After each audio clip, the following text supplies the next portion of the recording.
Got it from my dad. Professional voice actor! Yeah! I got to start doing audiobooks, and what you do is you read the whole book, and then the proofer comes in and listens to it, and then sends you corrections. And I realized that I had two problems saying words, and one I had to do a couple of hundred times in a book. Situation is not how you say it. Situation, yeah. Situation is how you must say it. Yeah. Correct. Situation. Yeah. Situation. This is a I'm from New Jersey. What do you expect? A situation. And scorpion is how you say it. How else would you say I it? say scorpion. Scorpion, like sword, like a squirrel. Like sword. It's a squirrel scorpion, which is terrifying. Yeah. Could you imagine? It's a scorpion sword. Scorpion. And I don't have any problems taking Great. it. Next question. Your turn. Oh, let's do way on the end right here. Have any of you guys tried Saitama's workout regimen? Yeah. Clearly not. Yeah. I don't know about that. We They still have hair. By the time that the dub comes out, we're going to do it. We're going to live stream us doing the workout, and then we didn't do wrote that in our text message chain. Not a single push. And nobody held anyone accountable for it. We never mentioned it again until right now. Yep. No, I don't know that's really that good of a workout. No, it's not. It's not at all. Calisthenics are better. Yeah. Next. I'm a pick you in a green shirt. Okay, how do you get started in voice acting? What do you think is the hardest part about voice acting? Yes. Okay. I love this question. We're so efficient at it at this We point. got it, baby. On lockdown. Hardest part about voice acting is acting. And the way you start voice acting is acting. Seriously, take acting classes. We all have theatrical training background. Ray and I were theater majors.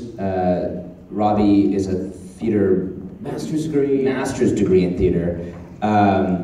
And we have live performance experience. I would say, first and foremost, take acting classes.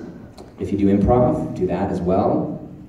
Any singing or sort of on-stage performance? Anywhere you can get any kind of actor training. It doesn't have to be stage, but like Max was saying, it can be improv, it can be your local community theater, it could be your high school thespian group, it could be your local community college that has open auditions, it could be, you could go to college for it, you could go to vocational school in a city that's got a, is that a sneeze? Yeah. That's cute. And get that voice actor first, voice second. Because you need the base skills before that. It would be like trying to learn how to be like a high level athlete by learning how to play the game before you had any athleticism. You know what I mean? Like you gotta sprint and hit the gym and do your stuff before you learn how to play the game, or at least at the same time. So that's definitely it. And then the bummer answer is it's just a grind.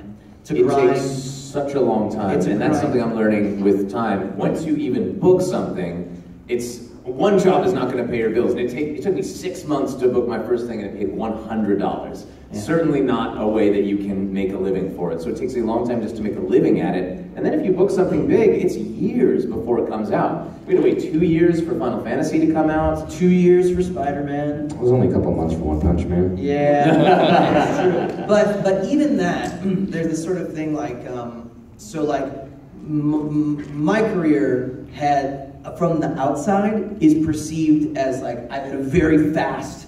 Every comment or article that I do, it's like relative newcomer, shoots up the ranks, and Doesn't feel that way when you're going through it. I've been doing this for 8 years, so it just feels like that because everything comes out at once. So it's a grind. You start small and you get an agent, and then you get a better agent, and then you get the best agent, and then you do poopy $100 jobs, and then you get better jobs, and you get better jobs. It's a grind. Should we tell them? Listen. So if you really want to know about the ins and outs of what it takes to be a voice actor, there's a website, and it's called iwanttobeavoiceactor.com. iwanttobeavoiceactor.com. It's totally free. No one will try to sell anything. No one's trying to sell you a PDF to buy. It was created by a voice actor simply because he got that question so much. His name is D. Bradley Baker. He does the fish on American Dad, Klaus. He does every creature sound for every movie. Momo and Appa on Avatar. Oh yeah, I Brave remember Mind that. from Halo. Everything. So he's very, very prolific, right. and he has a website that is the most detailed thing, and he keeps adding to it. It's like a book at this point. Yeah. And It's totally free. It's all free, and it's everything that we're telling you and more is in that site. So I wish it had been around 8 years ago. So yeah. Oh, Great. Let's go back classes. Have I spent time with radio? Have you ever done radio imaging? Radio imaging? Yeah. No, I'm serious. Yeah, I thought you were like radio. No. Do you know what radio imaging is? When it's like WKPP.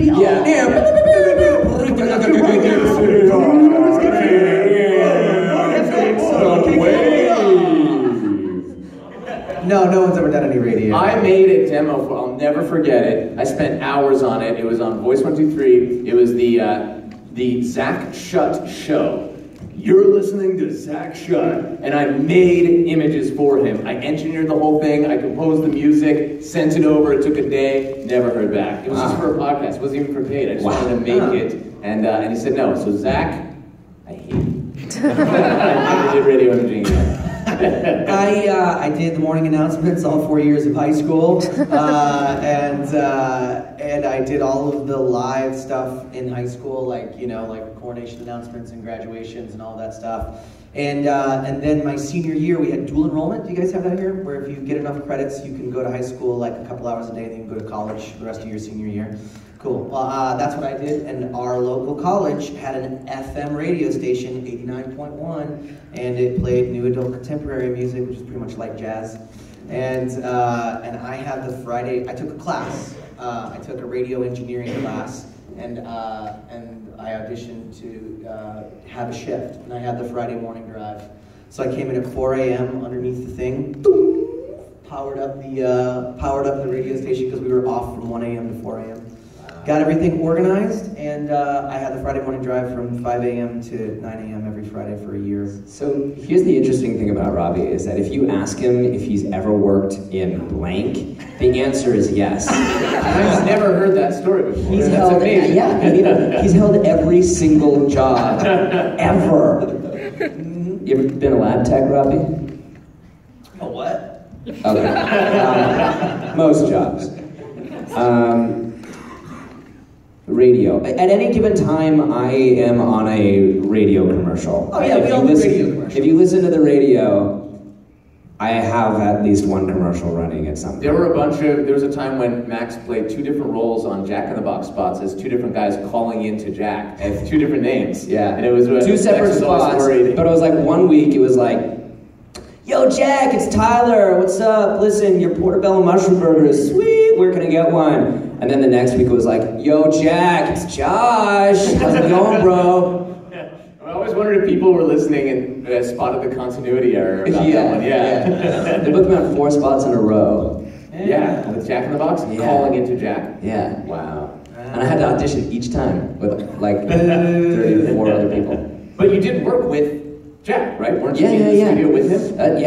It's weird. It's weird. You close your eyes and it's because if you look at him, it's you don't know. You don't know. He's the head of the ad agency. His name is Rick. It's true. I'm not lying. I'm not making this up, dude.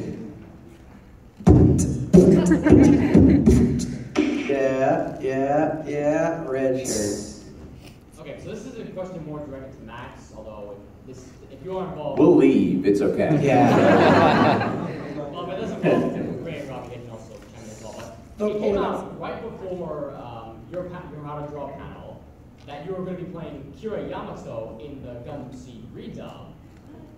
Right. Yeah. So I just wanted to ask, have you and Robbie and Ray, I suppose, have you watched Gundam Seed?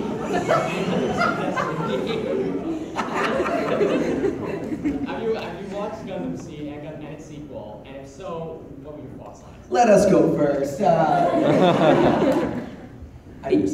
Some of us might also be in it too, and are unannounced. Well, I don't know if you have. Yeah, I know. Yeah, some people just can't talk. I watched a couple episodes, but I watch when I'm dubbing it. I watch most of the episode in the booth, and I have a director who has watched it multiple times and tells me exactly what's happening. So, yeah, we rely on our directors a lot for that kind of stuff.